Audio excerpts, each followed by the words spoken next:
E3 2011.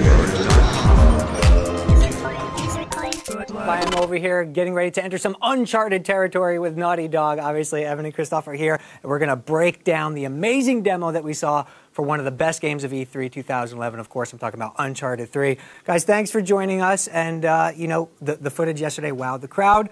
You guys are doing a good job. Break down what we're going to see through the demo that you walked us through yesterday, if you would. Yeah, well, it was a huge effort by a ton of people at Naughty Dog. It was, you know, something that basically we decided we wanted to show at this E3 about 12 months ago. And we started putting together the tech, the art. I mean, you know, when Drake is running on that cruise ship, it really is a moving object in the ocean, rocking with the waves. All the physics objects on there are really dynamic, so it's a huge technical achievement.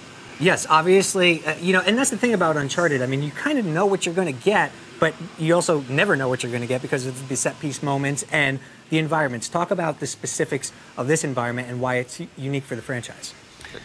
Okay. Yeah, it's a cruise ship, so it was a pretty a big.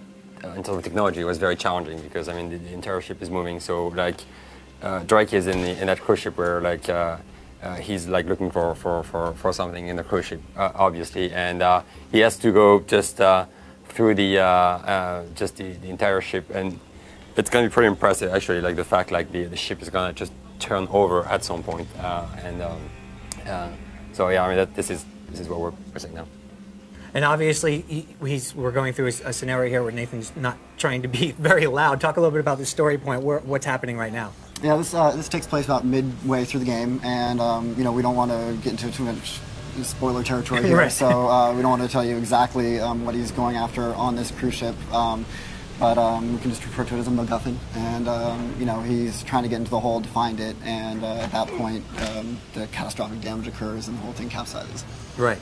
And obviously, the tactics that there's far-reaching combat tactics and stealth tactics in this franchise. Anything new that we could be looking forward to in the way that we interact with enemies?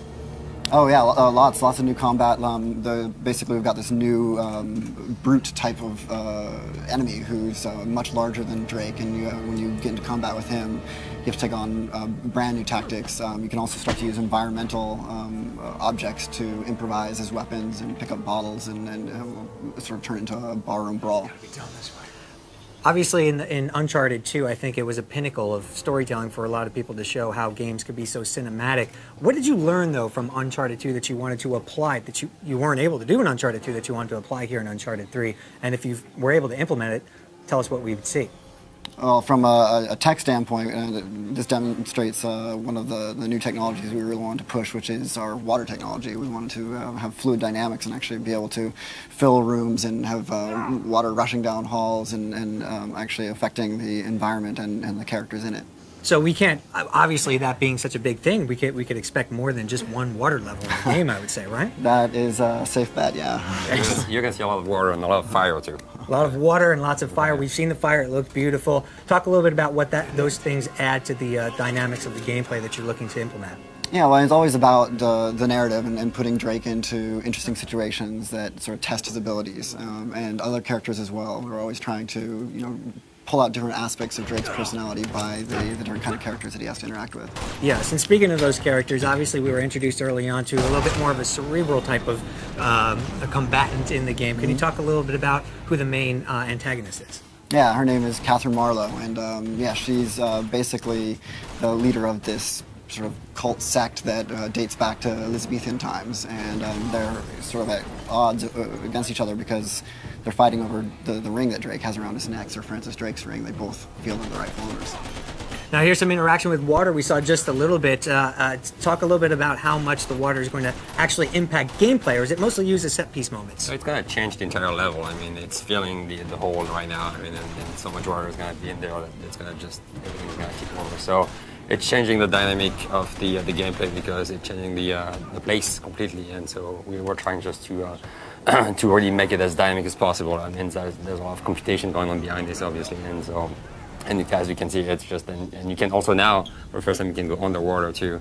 And you can just then now you can swim, which we were not doing a lot before. We will actually have combat from water. Drake can fire his weapon and be fired at in the water. Water combat. Yeah. Obviously, I don't think people realize how technically difficult this is to pull off. Can you give us a little bit of an insight there? Yeah, I mean it's something we started working on like since on day one, pretty much. I mean it involves like a lot of people. People are gonna just run the physics for the water. People are gonna make the effects, and all the art is just to make it look good. It's a very challenging thing, and we don't see the ocean here. We were saying earlier, we have just to also compute like the waves and how like they're gonna curve, and so all those things add up together just to do something great.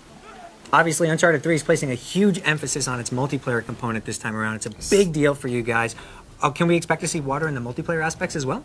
Yeah, definitely. In fact, we will, and that combat we were talking about from water will happen in multiplayer too. Oh, that's awesome. That's huge news. And actually, we have some questions from Justine over in the tweet seat. What do you got?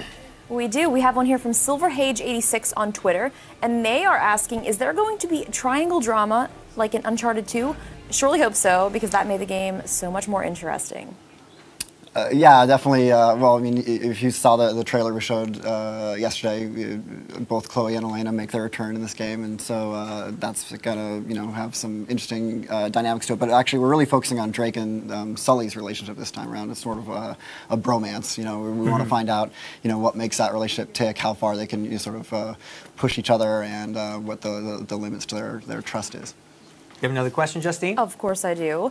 Prezzer0 on Twitter is asking, will Uncharted 3 be more co-op driven? We're definitely going to have some more co-op than on Uncharted 2. It's not based on the single player game, but it's like it's parallel stories, and we're going to just try to be really bring the cinematic experience you have in the single player game into the co-op experience. So a lot more co-op on Uncharted 3.